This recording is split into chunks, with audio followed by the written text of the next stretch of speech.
Welcome to another edition of Social Media News Live. I am so excited that you're here. I hope you are just right in the middle of, wrapping up stuff at work, heading back to bake some cookies, I don't know, eat a bunch of food, because that's what I'm going to do right after this show. So I'm so excited to have my good friends here, Angie Robinson and Paul Gowder. I've been wanting to have Angie on the show for a while. This is going to be so much fun. There's so many things that we want to talk about. So we're talking about mindfulness and marketing and, having the right mindset when we're doing all this stuff. So make sure you ask your questions. We got our good friend, Gary Stockton, going ho ho and happy holidays from Huntington Beach, California. I doubt it's going to be a white Christmas there, Gary. But I hope you have a great holiday season. And I hope you post some holiday songs that you're composing in Instagram over these next couple of days. And our friend Brian Farrell is from Barcelona. He's going, good evening, lovely people. Good evening to you as well, Brian. Thank you for stopping in today. This is going to be a fun show. So I appreciate you as I move things around. By the way, I want to make this announcement. We are getting ready to do what I would call a rebrand. So Social Media News Live is going to be called Creator News Live. We're working on some graphics and stuff, so keep on the lookout because I want to get you guys' opinion on the way things look and kind of make it kind of what the community wants. So we're going to play with that for a little bit, so keep on the look for that. And also, do not forget that Paul Gowder, the Mr. Paul Gowder, and I are going to be doing a meetup for PodFest. We're going to be doing that the day before PodFest starts. I believe if you go to, it gives you the date and all the details there. So sign up because we're partnering not only with Ecan, we're partnering with Mediavine, and we're going to be giving away a free ticket to PodFest. We're giving away a lot of prizes and swag.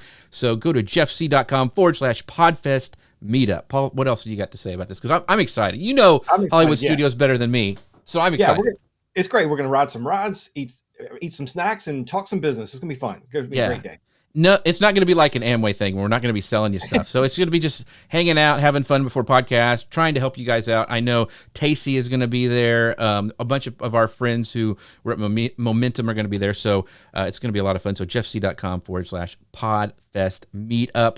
We've got some more people showing up today. Let me get my stuff already. We've got Tim's in the house saying hello and Merry Christmas, my friends. Tim, thank you. And by the way, I need to have you on sometime in 2024. So expect an email coming from me, my friend, because I can't wait to talk to you about some things. Neil is saying hello from Portugal. Hey, Neil, thank you for watching today over on YouTube. Jim Alt saying happy holidays, everyone. Thank you, Jim, for stopping by. George is here as well over on YouTube saying happy Friday, all. Happy Friday to you, George. And our friend Rich Watts. Morning, friends. Merry Christmas, all. I know this will be an insightful show. You are right, Rich, because it is Angie Robinson in the house today. So she is going to be dropping all the knowledge bombs here. So before we I'm just so excited to have her on. Before I get all a flutter, I'm going to go ahead and hit go on the podcast machine, and we will get started. And here we go. Hello, folks. Welcome to Social Media News Live. I'm Jeff C., and you're not. And this is the show that keeps you up to date with what's happening in the world of social media and more. Have you ever wondered how a deeper understanding of oneself can transform your marketing approach? Or maybe you're intrigued by the idea of integrating mindfulness into your brand strategy. Or maybe you're eager to elevate your brand's presence in a market saturated with competition. If those thoughts maybe have sparked your interest a little bit, then today's episode is just for you. We're excited to feature a guest who is a true guide in the realm of mindful marketing. Angie Robinson, with her extensive experience in leadership and personal development, will be sharing her valuable insights on harnessing self-awareness for brand success. She'll take us through her journey, her strategies, and her essential tips for creating a truly mindful brand. So sit back, clear your schedule, clear your mind, and get ready for this week's episode of Social Media News Live. Angie, how are you doing today? Hello, Jeff and Paul. I am wonderful. Thank you so much for having me. Yes, I'm so excited. Guys, ask your questions because Angie is in the house and she's going to be talking about things I don't think a lot of marketers or businesses talk about. So we want to make sure that if you have questions about this, that we get them answered today. So wherever you're watching from, drop them down below. And if you have friends like, man, this is really great, they need to hear this, don't be scared. Mention them down below. They can watch the replay if they can't join us here live.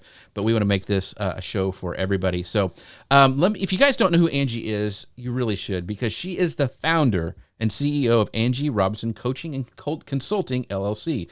She is a certified life and leadership coach, bringing over 2 decades of experience in human resources, organizational development, and leadership development. With an inside-out approach that includes self-awareness and skill building, she guides individuals and teams to increase understanding of self, elevated confidence, maximize leadership value, and improved team effectiveness. She helps people gain clarity on what success looks like for them, teaching them how to manage their minds, uncover the barriers that get in the way, and create the results they most desire. And an avid Disney fan, that's how we met, folks. The undertone of her work is built on the inspiration and story of all things Disney, especially Mary Poppins. Angie holds her MA in Organizational Development and Change Leadership, is a certified life coach through the Life Coach School, and a certified licensed practitioner of the Insights Discovery Tool. She currently lives in Minneapolis, St. Paul, Minnesota. So, Angie, I'm so excited that you're here. Man, I don't think we've ever had, somebody with that much credentials, on the show. Oh my gosh, that's amazing. Well, I was thinking that's a little long. I probably need to hone that No, down it was good. No, people need to know who you are. And Amanda Bonner is here. Thank you, Amanda, for showing up. She goes, wait, I'm not Jeff C. Well, you're not. So there you go. Thank you, Amanda, for chiming in. And Tim is saying applause. So another thing we need to applause for is our friends over at Ecamm. You can find out more about them at socialmedianewslive.com. /eCam, socialmedianewslive.com/eCam is where you can find out. If you use the code Jeff15, you'll actually get 15% off of your first order. So go check them out if you haven't already, but we appreciate them for sponsoring the show. So let's dive into this because there's so many things that I want to talk about because, we, like I mentioned at the start of the show, we really don't talk about this mindfulness stuff on, in our kind of marketing circle. So can you just really quick, Angie, kind of start off by defining what self-awareness is and why it's important for professionals, particularly marketers?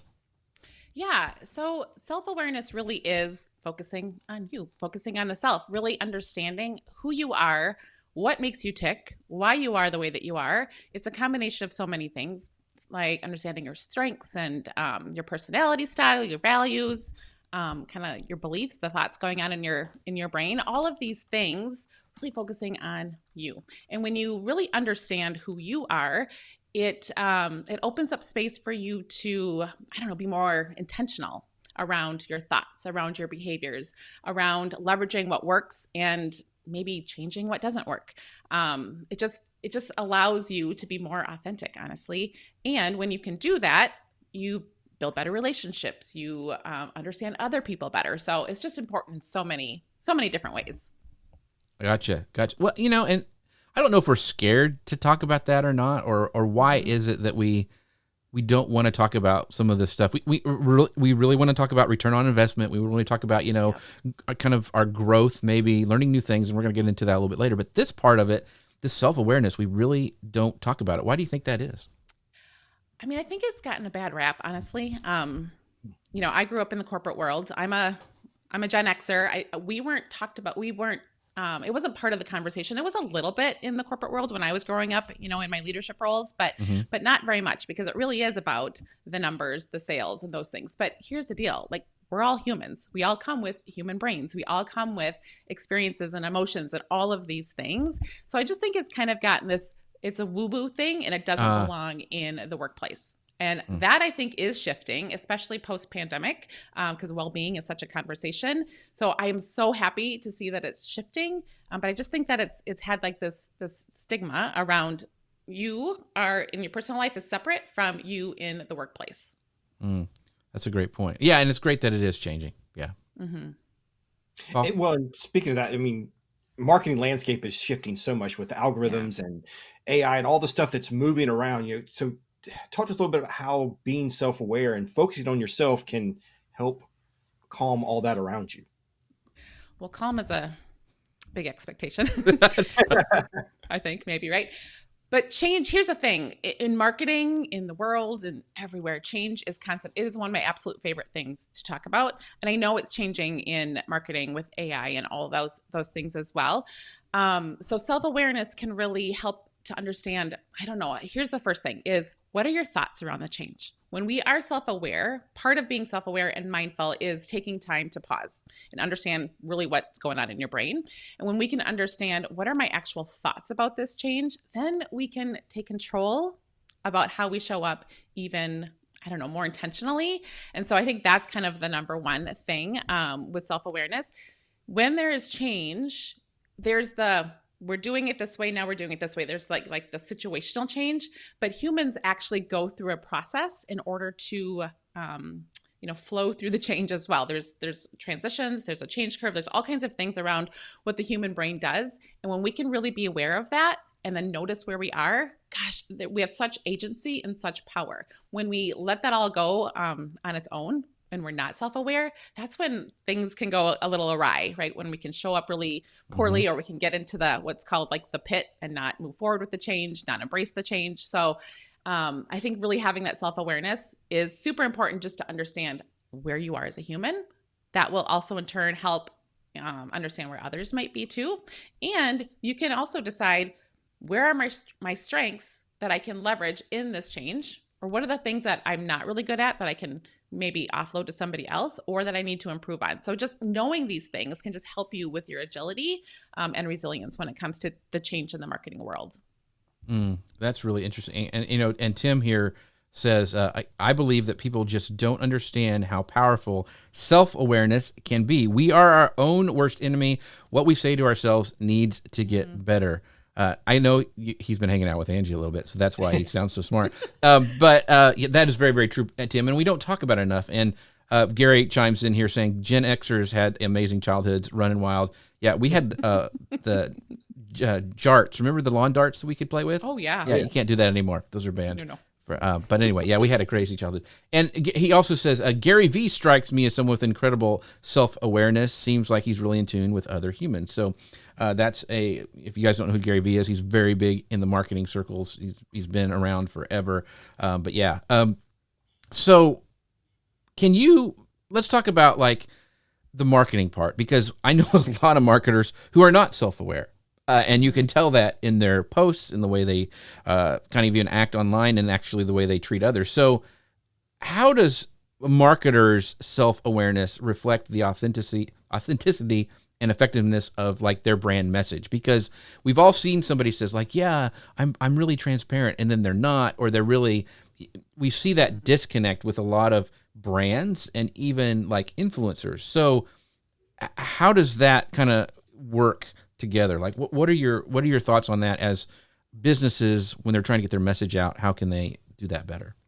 Yeah, that's a really good question. I think that there's a lot to probably unpack there. Sure. But I just think when you have a healthy, I guess, level of self-awareness and you own it and you like it, because there's also this, okay, now I'm aware and I actually don't like who I am kind of a thing. I coach a lot of people around that. But when you own it and you like it, you are going to show up more authentically. And there is the fake it till you make it kind of a thing. I'm not a huge fan of it. It can get us so far.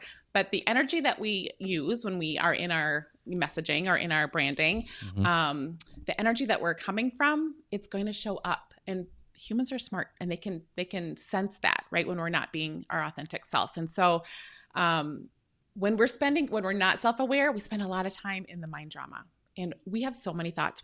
It's like 50 to 70,000 thoughts a day. 95% of those are negative, and they're in the subconscious. So we're not even aware of them, but they're doing their job. They're doing some things down there. And so when we're spending all this time in our mind drama about, am I showing up the way I think they want me to, or what are they going to think about me, or I'm not as good as them, so I have to do this. And that is taking up so much space in our brain that we're not actually taking time to think about the people we're trying to message and that we're branding toward. So that self-awareness can really help us get grounded in what is really important to us. What is our core message? What do I really believe in? So then I can, put that into my branding, put that into my messaging. And that is what's going to actually connect to people. We are humans. We are, we operate on emotions. And so that is what's going to show up and connect with people even better. When that's not happening, you can feel that. Oh, that's so good. I heard so many clips that I'm going to take out that last section you just said. So much good stuff in there. And I think we just don't talk about it, but I'll digress. Yeah. Go ahead, Paul, because I know you had a question. Yeah. I know how important it is, and you and I have had many conversations. Same thing about all the negative thoughts and how to tamp those down. And I'll answer. I'm gonna answer my question, but I'll let you answer it too. Where do we get started, and how do we do? And for me, the answer is call you. But how can we get started, and where do you advise people to start the journey of being more self-aware? Yeah, there's a lot of ways. I would say number one is just to be willing to do it. Okay, because again, there's some stigma. There's some like I don't have time for this. There's that this is too woo woo kind of a thing. Just kind of get over all of that and be willing to dig in. Self-awareness means self. So you are actually spending time with yourself. You have to be willing to do that. You have to be willing to get uncomfortable and not, swim outside of where you are comfortable. That's just really important. So that's my number one thing. Then there's like the strategies or the tactics that you can do. So there are things like personality assessments. Those are, I'm sure many of you have done those. Mm-hmm. They can be really great. There are some that are not so great. So you want to make sure you're using one that's really validated in science.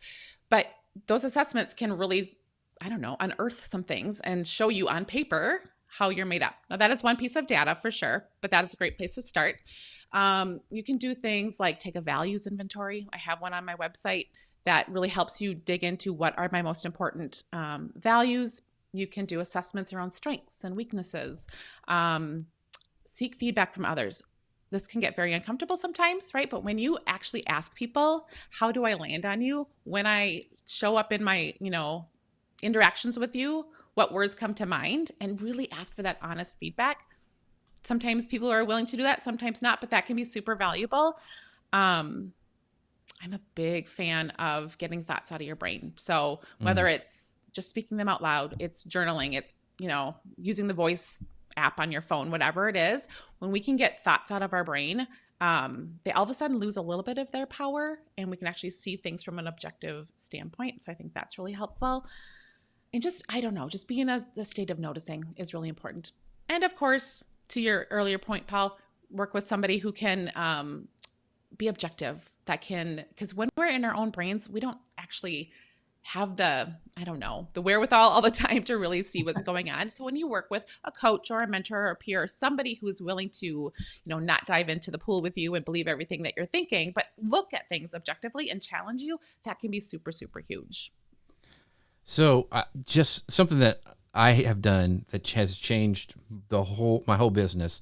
And this happened a long time ago. I was working for a guy, and he pretty much said that imposter syndrome was bogus. And I'm like, I got it. So like, and it wasn't until I got in some masterminds, and there's two masterminds I'm still in a part in. One I've done for over 5 years, and another one I've done, maybe just a little bit less than that. But it has changed everything. And being able to, we just lost Angie. I think that what I've been able to do with that is get in front of people who have actually really, have changed the way I think, and I can confess some of these things to them, and we have this peer thing. And so it really has changed my business, being able to talk to people, bounce ideas off of those. So having a mastermind is really good. In full disclosure, Paul and I are starting a mastermind, paid mastermind at the beginning of the year. We've already got some people that are in this conversation, are in this video right now, who are going to be part of that. So I just am such a big believer of, like you were saying, Angie, a peer group that you can bounce ideas off of, which is really, really cool. So I'm glad you're back, by the way. So I'm so sorry. That's okay. You're fine. We can bring you back if it happens again. We'll do the same thing. Don't worry. Paul will vamp next time. I have a question here from Tim. Tim says, Angie, understanding that we need to be honest, authentic with ourselves, how can we be honest with our audience and not isolate them at the same time? That's a good question. How can we be honest with our audience and not isolate them at the same time? I would probably want to understand what you mean by isolating. Like, where's the evidence that they're being isolated? Or is that just something that we're thinking could happen and we're projecting that? You know what I'm saying? Oh, yeah. Yeah, because I guess I'm not sure I understand the question so much. Yeah, I think, here's the thing that I think is, this may be what Tim is talking about, but we also, there's general things that we need to do to try to, get our message out. and you look at other people and you kind of copy what they're doing. And we also need to be authentic. So there's this balance where we're like, you've got to find your people that you can talk to and market to and hopefully have business with, but you also don't want to do what everything else. It's like you're unique, just like everybody else. So I think there's that fight that we have against ourselves. Like we see what Gary Vee's doing, but I'm not Gary Vee, and like I see what Lou Mangello is doing, but I ain't Lou Mangello. So how do we figure that out? It's a big question. We could spend a lot of time on this one-on-one, but you are not Lou Mangello. You're Jeff C. Right. And that's exactly where you're supposed to be, right? So when because the comparison thing is real, and there's something wrong with that. Like it's a human reaction to things, but what you do with it is what matters. So if it's like, I am not doing what Lou Mangello is doing, and I don't like myself because of it, and I'm wrong in all the ways, or if it's like, but that can inspire me to do some things differently but I do this instead, right? So it's what you think about that. Number one is super important. I know Tim said too that we can lose our audience because of our honesty. Yeah. Well, then maybe they're not your people. I mean, I've been a people pleaser my entire life, and I want everybody to like me, everybody to resonate with me. And that's not realistic. Do you resonate with everybody? Probably not, right? And so if your authenticity doesn't connect well with every human, that is okay too. And we don't know why. There could be all kinds of reasons why for that person. There could be something about your situation that's triggering for them. There could be something about your personality style just doesn't jive. Like, that's okay. We want to, if we show up as ourselves, right, and with our messaging that is core to us, we're going to attract the people that are our people. That is, I think we know that sometimes in our brain, but it's our heart that doesn't get it. Like, we want to be that for everybody. There could be somebody who has had a traumatic experience with some dude with a beard. They will never watch my show. Like, seriously, that I'm sure has happened. And that's okay. And we need to realize that. But it's that part, Angie, where I know, like, I get my community is amazing. I have great comments already today, but I'll get some negative comment on YouTube. And that's the one that's like, oh, what am I doing? Should I even do this show anymore? Well, maybe I should just quit. You have that. Yeah. And it's just one comment when you have all these other good ones. How do you silence that in your brain? Is it just training? Is that what you have to do over and over? Well, sure, practicing, but asking yourself some questions like, why am I choosing to give so much airtime to that one comment? Right. What is it? You could even like step into the compassion role a little bit and get curious and be like, why am I, and this again, you don't need to do this. This takes a lot of your brain energy too, but you could be like, I wonder why, what are the reasons that this person could be commenting this way? Well, they could really just not like my beard. They could really had some tough stuff going on in their situation or whatever. You can think of all these reasons why, and then it can kind of diffuse a little bit the response that you're having to it. But it does take some practice, but just think about like, what is it? So when we have this reaction to a negative comment, you can look and say, is there anything in this that actually might be true? Right.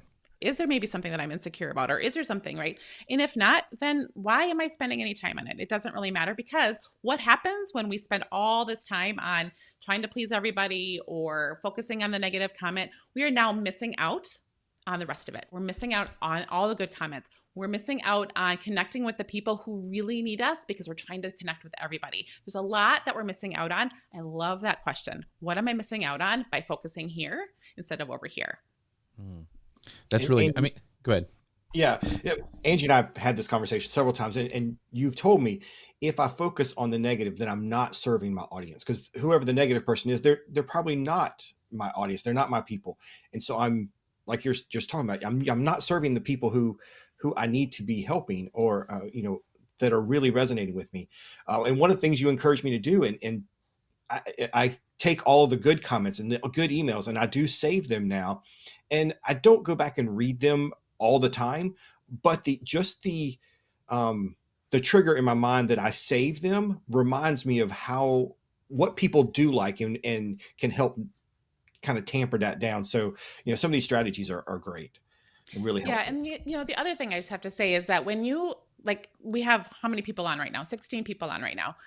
There's going to be more than 16 people that hear this and listen to this. There's going to be a few people that comment, and there's going to be a lot more people that don't, right? And so we can't just focus on the ones that have the voice. Think about all the people that are listening or learning from you and gaining things from your marketing and your branding and your strategies that we don't even know about. Like, think about them, because if we hold back because of one comment, so many people are missing out on the gifts that you have to give. See, I think that is really cool.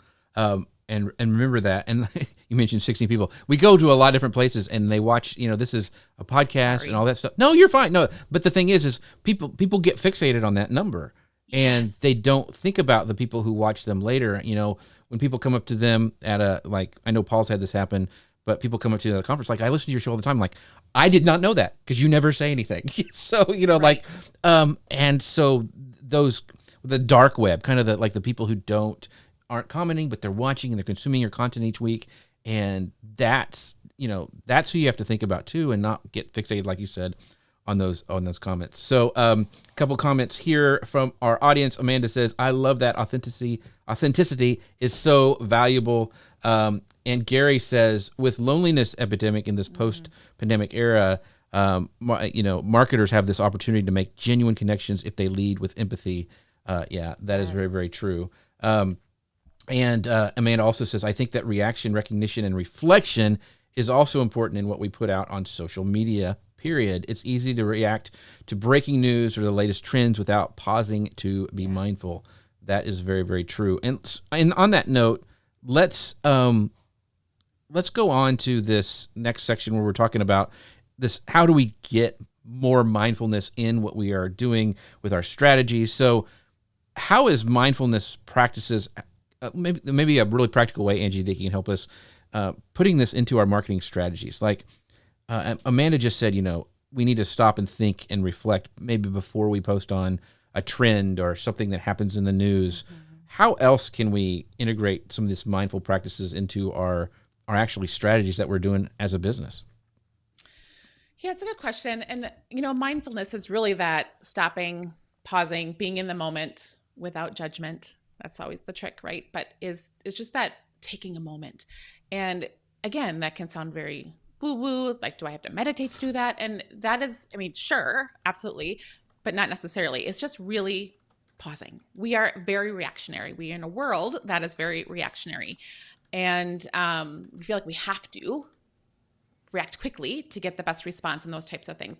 But if we just take a moment to be like, okay, what am I actually thinking about this? What are all the potential, possibilities that could be happening based on the news or based on how I want to show up or those types of things? It's just taking a few minutes to pause.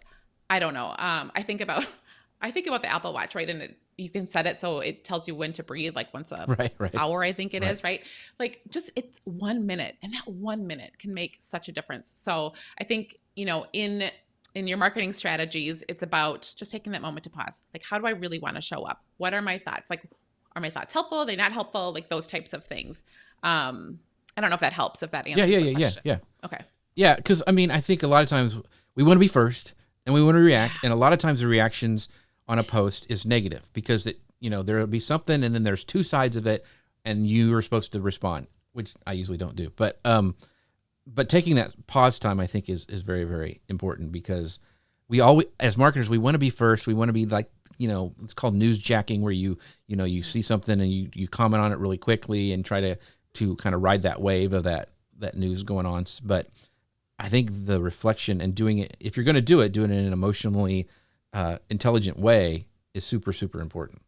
Yeah, just think about, like, how do I want to show up? And I do this thing I can talk about now maybe, but I love this exercise around future self. And so it's really imagining, visioning, being super specific about who you want to be. Not just like the role I have and the skills I have and whatever, but it's like, how do I actually want people to receive me? Now, you can't control how people receive you because they all have their own brains. We let them adult, right? But how do I want people to receive me? How do I want to show up? What do I want my energy to be like, right? And just always deciding that. And when you can get really specific on that, and then in these moments of reaction, you can just pause and be like, okay, is this reaction I'm going to have in line with who I really want to be? Like, that's just a really simple kind of quick check. That's a great tip. Yeah. And I think Tim's comment kind of feeds off of this too, is, and all of us have done speaking before, and it's really easy to get that feedback immediately. On social media, sometimes we're posting and not getting feedback. So how do we be then mindful of crafting our authentic messaging? And are there, is there some other things we can use or data that we can use to kind of help us when we're not getting any feedback or not getting the likes and comments, and we feel like we're speaking to an empty room? Yeah. Well, my question would be, what are your thoughts around the non-feedback? What are you making that mean?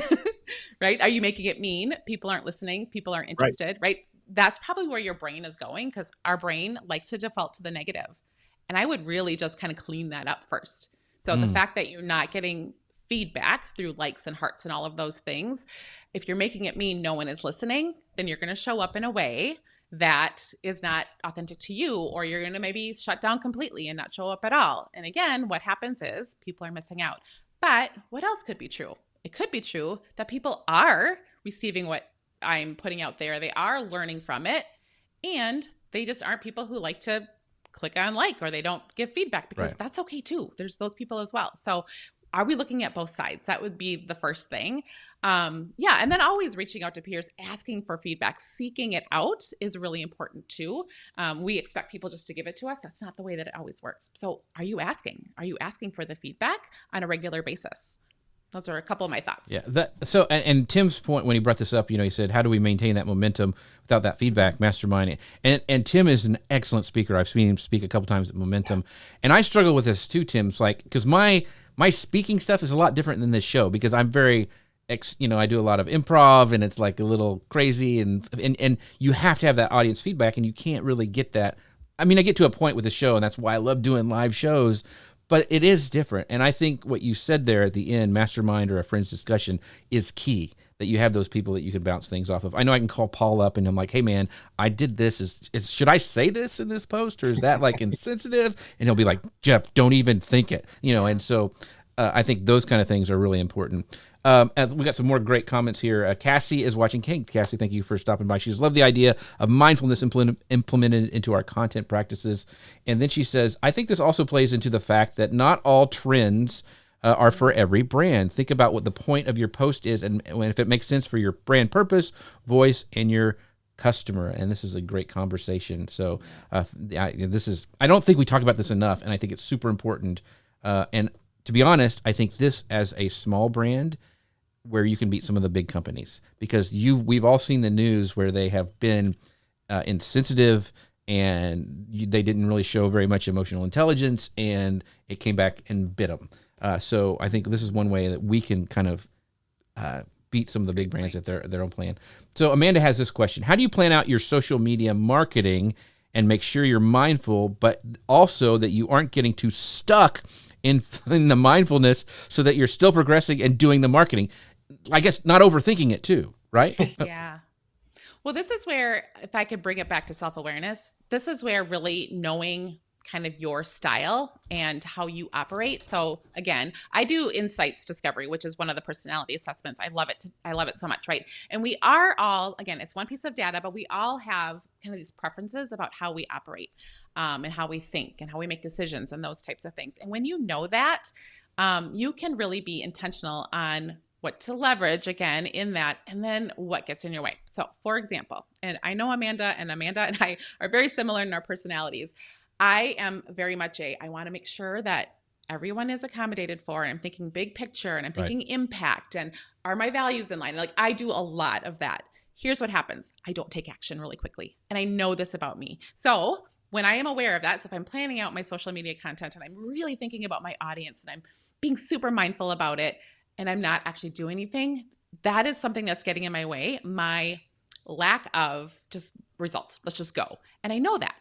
I don't have to beat myself up about it. I can dial up that energy and just make it happen. Even if I'm like, oh, I don't know if it's totally ready yet, or that makes me sweat a little bit, I can just do it. So it's a matter of knowing really how you operate, where your strengths are, and then kind of getting over yourself and just doing it. See, I just need to listen to this over and over this whole show. I'll just put it in my. Was that weird if I just listened to it over and over? Probably a little bit. Kira says your authenticity is more important in the end because if you do something just for clicks, but it's not true to who you are, it both drains your energy, but also impacts the trust with your audience. You do love you do you. So, thanks, Kira, for that. But yeah, I mean, you have to stay on brand, but you also want to. It's such a balancing act. I guess that's what we're learning here. It's really hard. And having these mental things the questions you ask, like you were saying, Angie, I think is really, really good.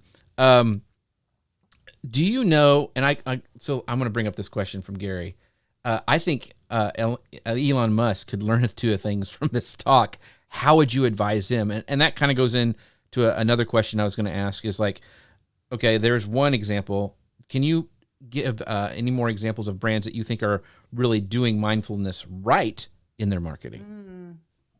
Yeah, gosh, I am not a marketer, FYI.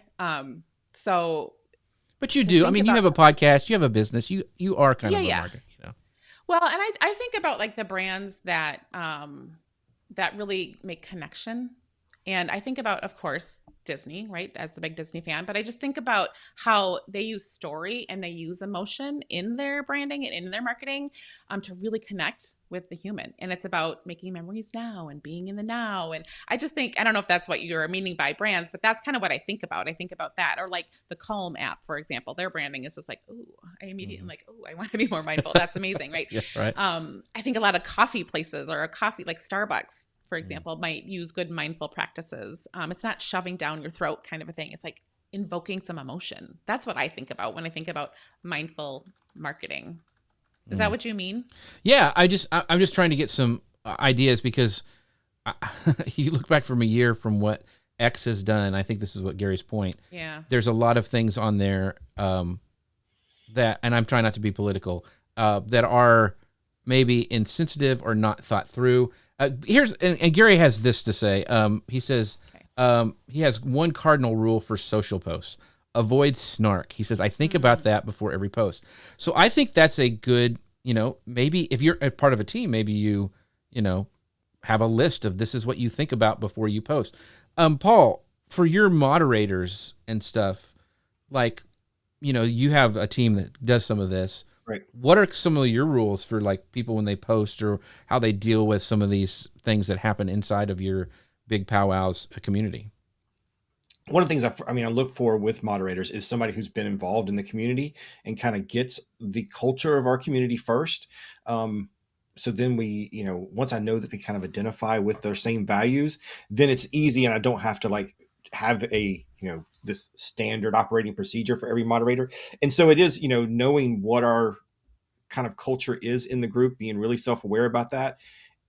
And then, it doesn't have to be these set rules. You like Angie's saying, if we're mindful and know and find the people who identify with it, that's what has worked for me. You said the word, Paul, that I was thinking. You said values, and I think that's really important. Yeah. So, Gary, one of your cardinal rules is avoid snark.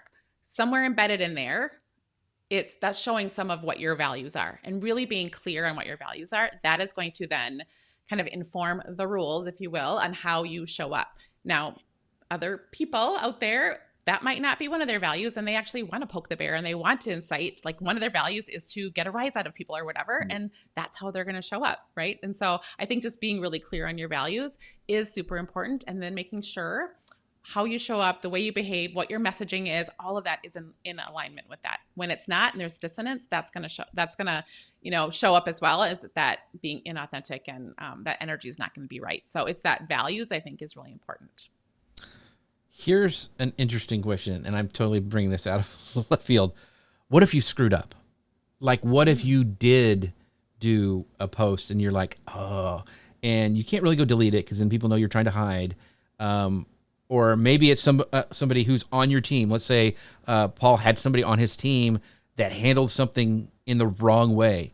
How do you deal with that? Because we're not perfect. I know I'm going to say something wrong in the show. I tell people that I know that I am someday, and I pray that I do it and quick to fix it. Right.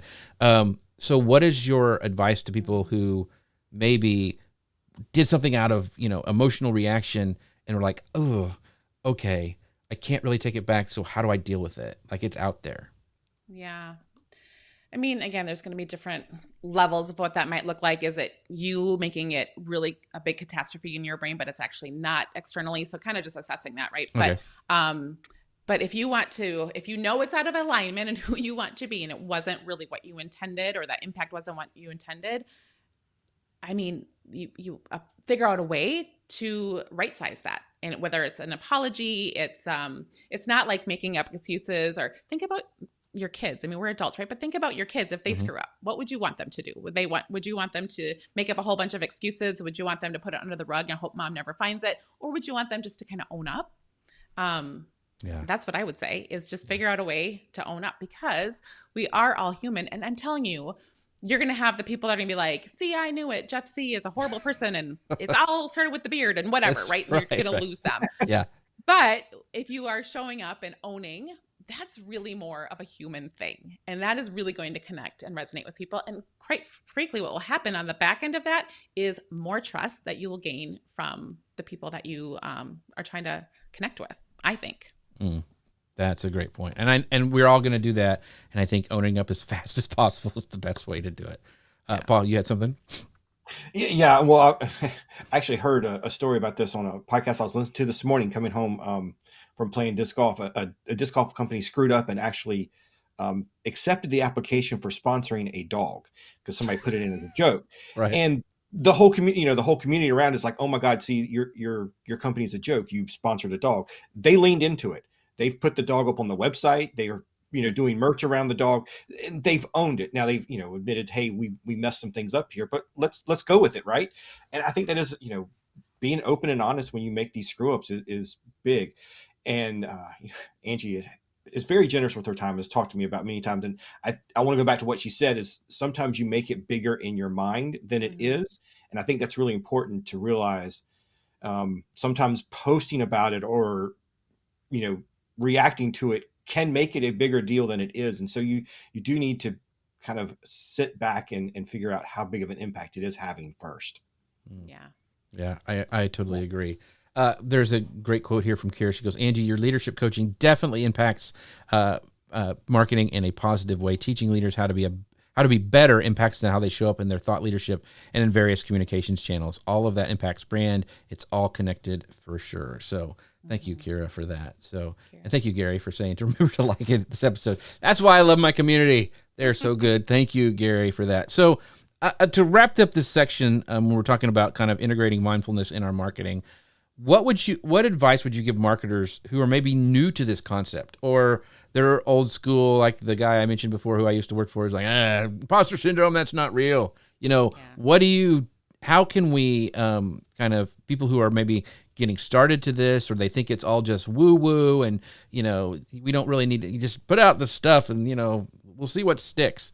What do you tell marketers, who maybe are wanting to get started, like, okay, Angie made sense, but I don't know where to start. Do I need, first of all, go to Angie's website at angie-robinson.com and fill out some of her self assessment tools.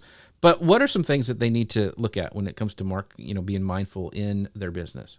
Yeah. I mean, I would say check your biases first.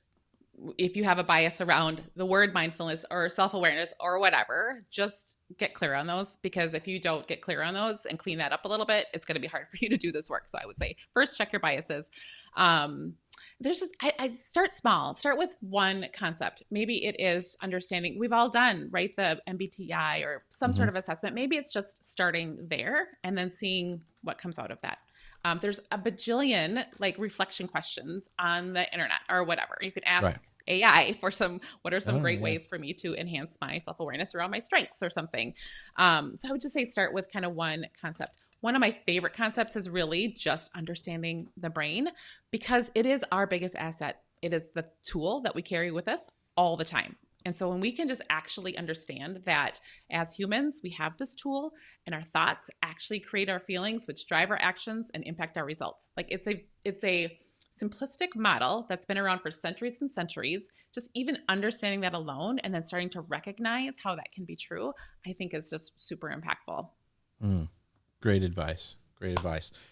Some other great advice is to make sure you stop by our friends at Ecamm. See how the segue, that's using your noggin right there, folks. Socialmedianewslive.com/ecan. That's where you can find out how we make this amazing show. They sponsored the show. They're amazing. If you want to save 15%, I think Jeff15 is the code you can enter to save 15% off your first purchase. I think it's even monthly or annual. So use it for your annual plan if you get that. Socialmedianewslive.com/eCam. And don't forget about our Podfest meetup. Mediavine is going to be sponsoring this as well as Ecamm, but you can find out and get all the details. jeffc.com/podfest meetup. Totally free, except for your ticket into Magic Kingdom. But other than that, Hollywood Studios, it's going to be just us hanging out. No hard sales. We're just going to be eating and having a little bit of fun and having some great conversation. I'm so excited for that. I mean, Christmas is coming, but like that is the second Christmas. Right after that is the meetup. So make sure you guys come and hang out with us over before Podfest. All right, so Paul, let's get into this professional growth, because I like personal development. I'm a big fan. All right, Angie. So we started our we're working on our self-awareness. We're being more mindful. How does this personal development then translate into success in marketing and in our business? Yeah, I would say, how doesn't it? I mean, That's right. it just does, right? Because that personal development, again, it's that looking inward, it's being focused on yourself, it's increasing that self-awareness. When we work on ourselves personally, it impacts every area of our life. It just does. We are a whole human. So we are not a work self and a personal self and we have identities for sure, but we are one human. And so it impacts everything. Our personal growth impacts our professional success, no matter what. I mean, it just does. Mm-hmm. Sorry if that's too simple, but no. So let's kind of go on this. So what are some key personal development areas that marketers should focus on? Like communication. I mean, you talked about some of the biases that we already have in our mind. Mm-hmm. And I think this is just me spouting my ideas, is that because we see what's working, or we see people who are super successful, we look at the Amy Porterfields, the Lou Mongellos, the Gary V's, and we say, okay, to be successful, I have to do what they do. Can you think about some ways that we can kind of get past some of those, like maybe some personal development areas that we need to actually, like what you're saying before, like figure out what we're really good at and lean into that. What are some other development areas that you would say to go to? Gosh, I know there's so much. There's so much. But if I were to give one concept, I talked about it already, but one thing you could do today, it is this sort of future self. So who do I want to be? What do I want to be? Do I want to be an Amy Porterfield? Mm-hmm. Okay. So what does that mean? What's my goal? Is this a 5-year goal? I'm going to have 1 million followers or whatever. Just get super specific about who you want to be. What is that future version of you? And then you kind of step back and you think about, you get really specific. What am I wearing? Who am I talking to? Who's in my circle? What are people saying about me? Where am I living? How much money am I making? You just get really, really specific on envisioning who that future version of you is. Then you can step back to current self. There's going to be some sort of a gap. And you can start to identify. I do this with my leaders all the time. Who's the future leader you want to be 2 years from now? Who are you today? And let's identify the gaps. There's going to be some sort of skill gap, right? So there's going to be some things I need to do in order to be a better marketer, right? Actually tactical things. And there's going to be thought gaps. Because what is the future version of you? What is the Amy Porterfield thinking about herself, about her audience, about her capabilities? What thoughts does she have to be having in order to be making the money she's making, to have the number of followers she has? And how can I start to adapt those thoughts today? Because my guess is your thoughts might not be there. So you're identifying skill gaps, you're identifying thought gaps, and then you can start the work. So what do I need to do in order to narrow those gaps a little bit? So that's pretty nebulous. I know that's kind of high level, but that's a place I would encourage people to start. That's great advice. Yeah. Yeah. And so Angie, how do you really strike the balance between our personal development and our professional development? Yeah. I don't love the word balance, first of all. That just gives this indication that it's even, right? We have to be in this, and that's just not the case. I just think that it's integrated. If you can just allow yourself the grace to know that there's not a separation between personal and professional, that would be kind of an amazing place to start, because it impacts everything, like I said. So You decide, though, what is 1 or 2 areas that you want to focus on for your personal growth, and just know that it's going to bleed into everything. I have, again, you've heard of like the life wheel, or I have a version on my website that's satisfaction, like, and it kind of has you assess different areas of your life, and you rate it on between a 1 and 10, where am I at right now, and what does it take to get to a 10. You can do something like that and be like, okay, I really want to focus on this area of my personal development because I can realize that this is an area that I have a gap in. And you just start there, and you're going to start to realize that there's a ripple effect in everything that you do. So I would say don't strike a balance, just integrate. Love that. And I think of like work-life balance is talked about a lot. The problem is my thing, it's seasonal. Like I wasn't, Totally. when I was, my kids were home and everything, I didn't go and do speaking gigs and all this stuff because I wanted to be home when they got home from school. I wanted to go see their games and all that kind of stuff. And so those things shift, and I love it what you said, that like balance is something it's not. It's like sometime I'm with my kids way more than I am with my business, and that's the way it's supposed to be, and in the way I believe. So anyway. And I think it's important to remember that too when you're thinking about the Amy Porterfields or the Lou Mangellos or whoever you want to call out that we're comparing ourselves to. You have no idea what season they're in, what their whole life. You have no idea. So let's just honor ourselves and give ourselves some grace around that. Yeah. It's like comparing your beginning to somebody else's middle. It's really the wrong thing to do. So we've got some great questions I want to get to before this is flown by. So if you got questions, ask them now, because I'm going to ask. Because I love having Angie here. I'll ask what I want. So Katie asks, can you work out thought goals when you are far away from your goal place? Like, that's a really great question. Like, how do you work out your thought goals when you're way far away from where you want to be? And I think she put a correction, thought gaps is what she meant to say. So, so how can you work through your thought gaps when you're far away from your goal place? Well, it's getting really clear on what those thought gaps are, number one. So if it's like my future self says that, I am the number 1 podcaster in all the land, right? That's your future.